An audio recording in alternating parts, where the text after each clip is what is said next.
reaction following the capture and brutal murder of Libyan President Muammar Gaddafi. According to some, the invasion of Libya was about protecting civilians. Others said it was about Libya's vast oil reserves. But everyone was convinced that it was all about currency, specifically Gaddafi's plan to introduce the gold dinar, a single African currency made from gold that would eventually replace the US dollar when trading with Africa.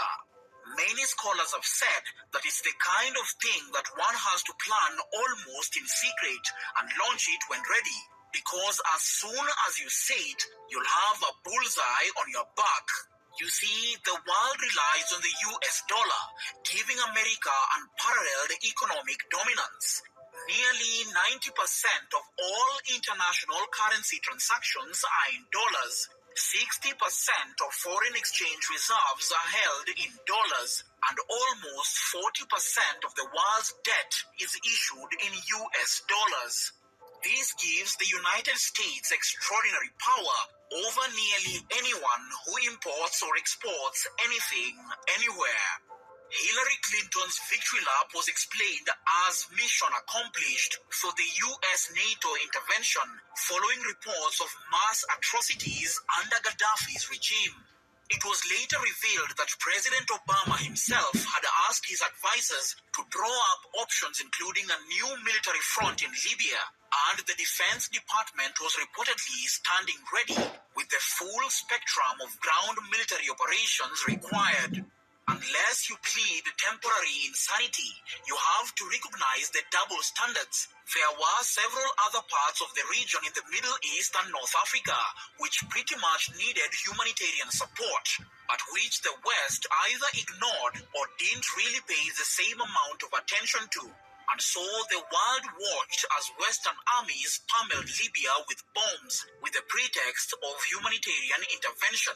But the 2016 publication of Clinton's emails revealed another agenda behind the Libyan war, one which it seems was achieved: prevention of the demise of the American buck, as well as prevention of the creation of the independent hard currency in Africa that would have freed the continent from its economic bondage, an outstanding rival to the dollar and the euro, and put an end to the exploitative French-African franc.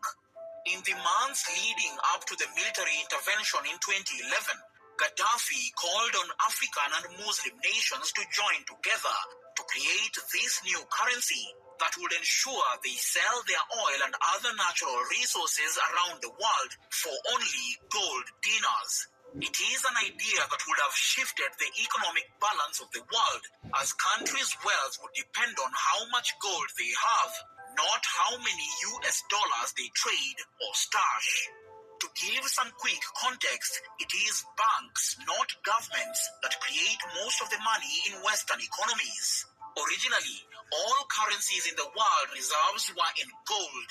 But in 1933, President Franklin Roosevelt replaced gold domestically with central bank-created reserves, but gold remained the reserve currency for other currencies worldwide.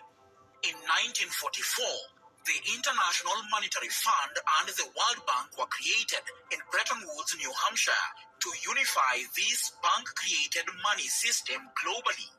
This is when 44 countries agreed that the US dollar would be the global currency.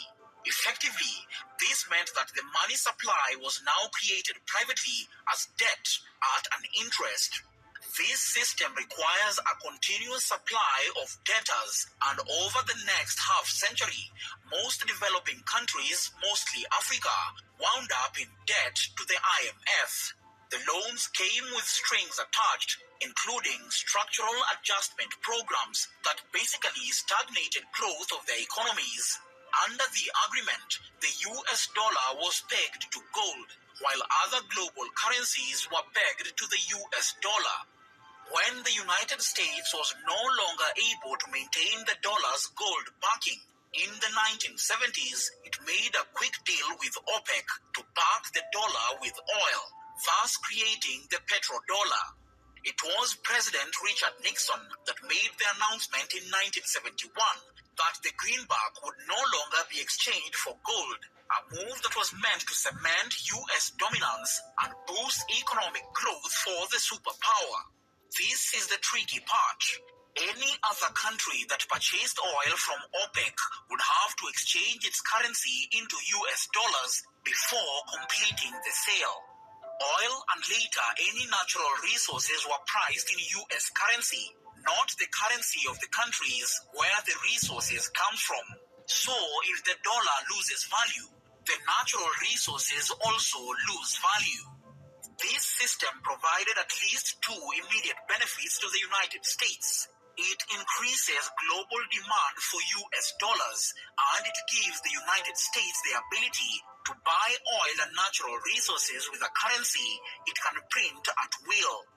This global financial system was created and held in place not by pure economics, but by politics through the pact with Saudi Arabia, where gold was replaced as the world reserve currency and ultimate store of value.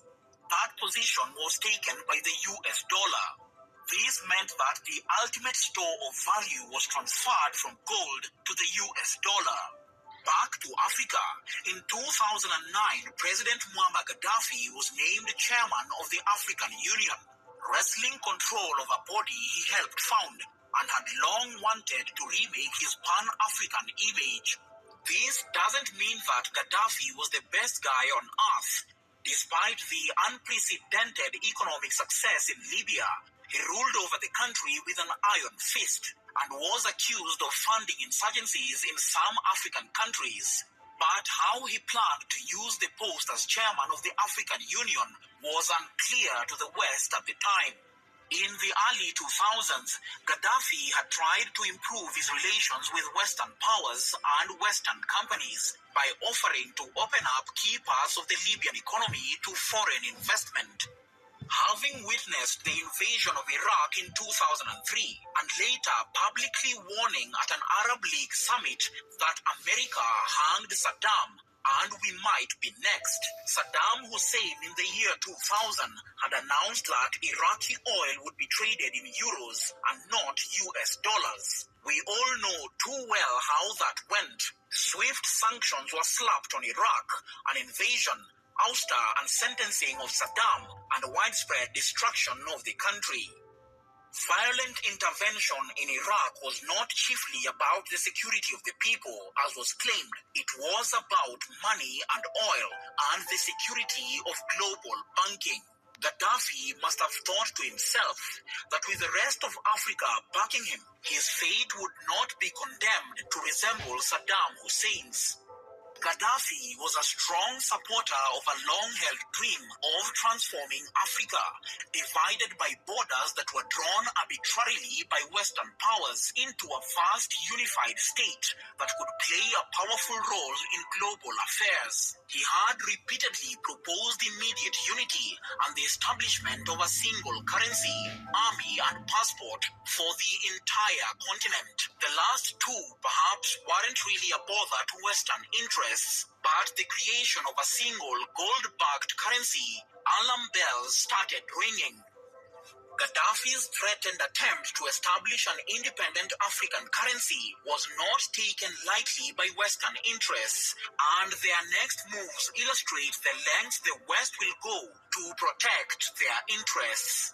In 2011, then French President Nicolas Sarkozy reportedly called the Libyan leader a threat to the financial security of the world.